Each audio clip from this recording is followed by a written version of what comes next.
지난 시간에는 예정의 하나님으로 오해하고 있는 욥의 말을 하나하나 살펴보았습니다. 욥은 하나님께서 독단적으로 하나님의 유익을 쫓아 모든 것을 정해놓고 자주우지 하신다고 오해했습니다. 그러나 하나님께서 우리 사람을 지으시고 자유의지를 주신 것도 세상을 다스리시는 것도 우리를 사랑하심으로 예정 가운데 이루시는 일들임을 말씀드렸습니다. 오늘부터 시작되는 욥기 29장에서는 욥이 지난날 하나님과 함께했던 시간들을 회상하는 내용이 나옵니다.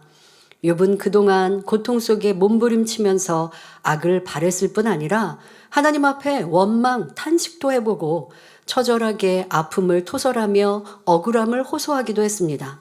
그러다가 잠시 일을 멈추고 예전에 좋았던 시절을 돌아보며 이야기를 시작합니다. 욥기 29장 1절 2절에 욥이 또 비사를 들어 가로되 내가 이전 달과 하나님이 나를 보호하시던 날에 지내던 것 같이 되었으면 합니다.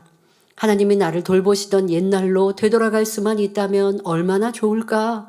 지난 날을 추억하며 그리워하는 욥의 마음을 나타내주요. 욥기 29장 3절에 그때는 그의 등불이 내 머리에 비추었고 내가 그 광명을 힘입어 흑암에 행하였었느니라 말합니다. 그때는 그의 등불이 내 머리에 비추었다는 말은 과거에는 사망의 골짜기에 있을지라도 하나님께서 함께 하셨기에 어둡지 않게 다닐 수 있었다는 의미입니다. 즉 어두움이 두렵지 않을 정도로 자신만만하게 행했던 자신의 모습을 표현하고 있는 것입니다. 욥기 29장 4절에 나의 강장하던 날과 같이 지내었으면 그때는 하나님의 우정이 내 장막 위에 있었으며 말하지요. 나의 강장하던 날이란 욥이 육체의 강건함뿐 아니라 모든 것이 풍요롭고 일이 잘 되며 발전하던 때, 즉 인생의 전성기를 의미하지요. 욥이 연단받기 전의 삶은 어떠했습니까? 욥기 1장 1절을 보면 순전하고 정직하여 하나님을 경외하며 악에서 떠난 자라 인정받았습니다. 또 욥기 1장 2절 3절에 그 소생은 남자가 7이요 여자가 3이며 그 소유물은 양이 7천이요 약대가 3천이요 소가 500결이요 500결이라고 하면 1000마리가 되죠. 암나귀가 500이며 종도 많이 있었으니 이 사람은 동방 사람 중에 가장 큰 자라 했습니다. 욥은 수천 년 전에 이렇게 많은 소유물을 가질 만큼 넘치는 축복을 받았습니다. 욥이 하나님과 가까이 지내면서 열심히 번제를 드리고 하나님을 사모하며 우정을 느꼈던 때를 회상하고 있는 것입니다. 욥은 혹독한 연단을 받으면서 하나님을 원망하고 나쁜 하나님으로 몰아가기도 했지만 과거에 누렸던 축복이 하나님의 은혜임을 인정하고 있습니다. 흔히 일이 잘 될 때는 하나님 감사합니다 고백해놓고 막상 큰 시험을 만나면 하나님이 어디 있느냐고 부인하는 사람들이 많이 있습니다. 여러분이 전도하다 보면 간혹 이렇게 말하는 사람을 볼 수 있을 것입니다. 지금은 제가 교회를 안 나가지만 옛날에는 저도 하나님을 잘 믿었고 성가대, 주교사도 열심히 했습니다 라고 말입니다. 그러나 이는 진실이 아닙니다. 하나님을 바로 알고 참으로 믿었다면 결코 신앙에서 떠날 수 없기 때문입니다. 이는 하나님을 마음으로 믿는 것이 아니라 눈에 보이는 축복을 받기 위해 또는 자기가 행한 만큼의 대가나 요행을 기대하며 하나님께 나왔기 때문이죠. 그러다가 원하는 대로 응답이 없고 축복받지 못하면 하나님을 원망하고 떠나고 마는 것입니다. 자, 욥의 과거 회상이 계속됩니다. 욥기 29장 5절에 그때는 전능자가 오히려 나와 함께 계셨으며 나의 자녀들이 나를 둘러 있었으며 말합니다. 욥은 시험이 오기 전 좋았던 시절에는 하나님이 자기와 함께 계셨으며 그 증거로 자녀들이 자기와 함께 살았었다고 말합니다. 그러나 지금은 하나님이 자신을 떠났으므로 자녀들도 사라졌으며 이와 같이 고통만 당하고 있다는 것이지요.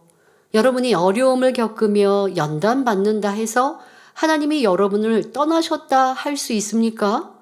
오히려 연단은 하나님이 함께 하시는 증거입니다.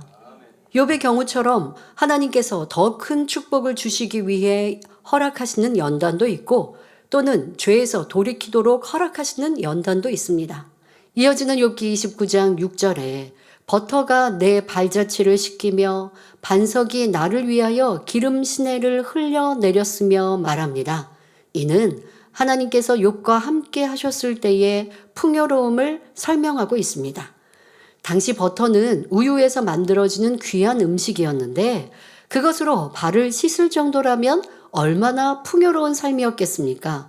또한 기름이 흘러 시내를 이루었다는 것은 부요함이 차고 넘쳤음을 나타냅니다. 성도 여러분, 여러분도 종종 과거를 회상할 때가 있을 것입니다. 행복했던 추억이 있는가 하면 후회스러운 일, 안타까운 일도 있기 마련이지요. 하지만 결코 하나님을 믿지 않았던 과거가 더 좋았다고는 말하지 마시기 바랍니다. 죄의 삭은 영원한 사망이요 지옥인 반면 진리의 삶의 대가는 영원한 생명이요 천국이기 때문입니다.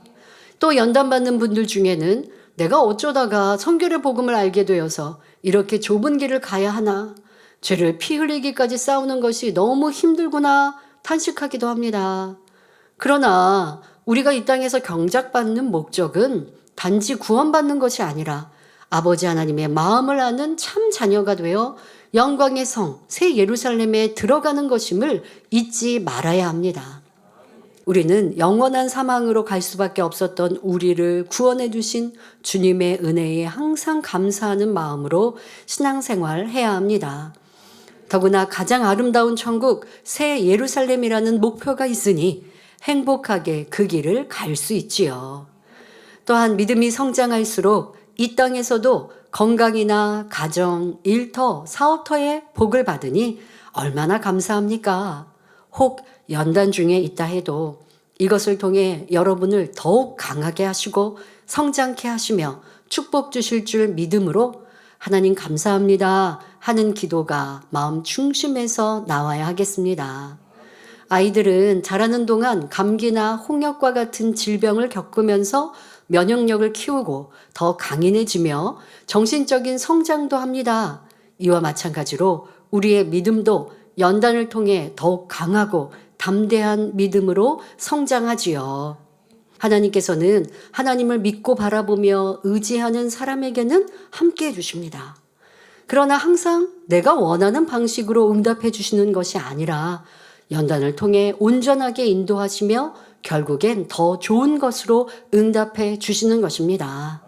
때를 따라 우리를 연단하시는 하나님의 마음도 우리를 새롭게 변화시키며 더욱 뜨겁게 하나님을 사랑하고 사랑받는 참 자녀로 성장시키기 위한 사랑임을 믿으시기 바랍니다. 이어지는 본문을 보면 욥이 예전에 풍요롭게 살았을 때 어떤 위치였는지를 말하고 있습니다. 욥기 29장 7절 8절에 그때는 내가 나가서 성문에 이르기도 하며 내 자리를 거리에 베풀기도 하였었느니라.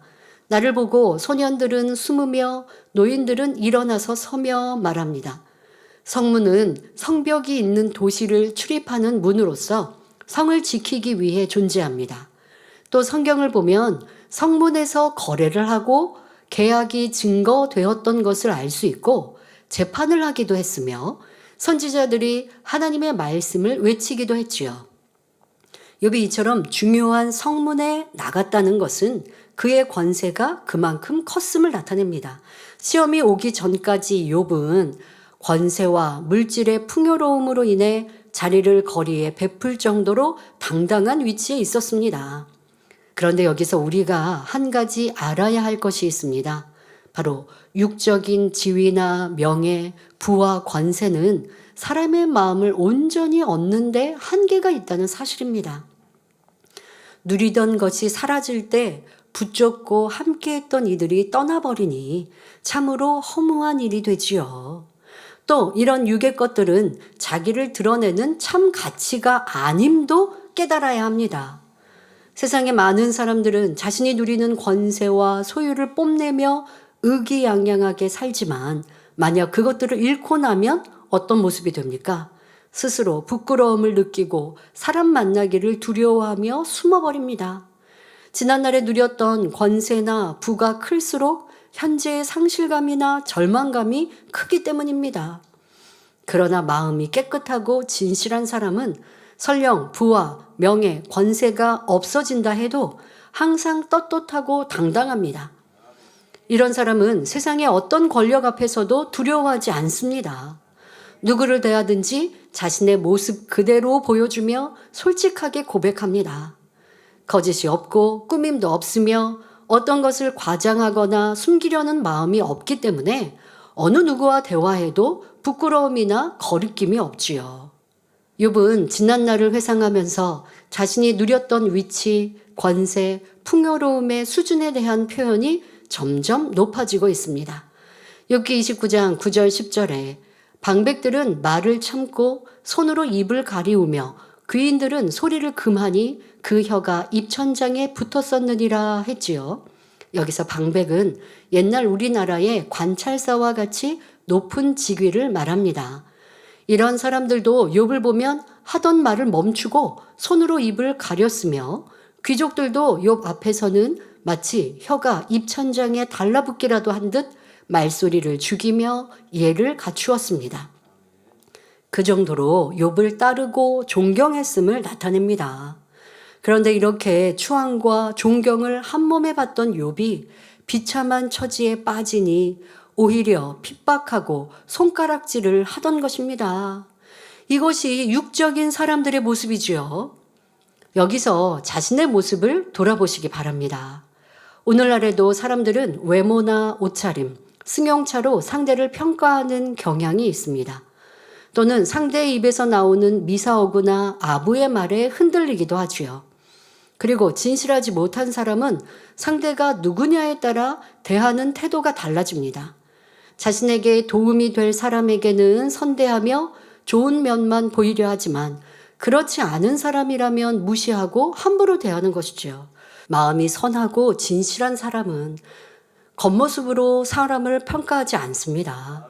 우리 하나님께서는 사람의 외모를 보시는 것이 아니라 마음을 감찰하시며 중심을 보십니다. 사무엘상 16장 7절에 나의 보는 것은 사람과 같지 아니하니 사람은 외모를 보거니와 나 여호와는 중심을 보느니라 하셨지요. 아무리 교양과 상식으로 겉모습을 다듬어서 행동한다고 해도 마음의 죄와 악을 가지고 있다면 하나님 보시기에 아름다운 사람이라 할 수 없습니다. 참된 가치는 영원히 변치 않는 진리 자체에 있습니다. 그러므로 우리는 어떤 환경이나 시험에도 변치 않는 마음을 가진 사람을 사랑하며 존귀하게 여길 수 있어야 합니다. 사람의 외모나 부귀와 권세, 지식을 보고 존중할 것이 아니라 그 사람의 진실을 보고 존중할 수 있어야 하는 것입니다.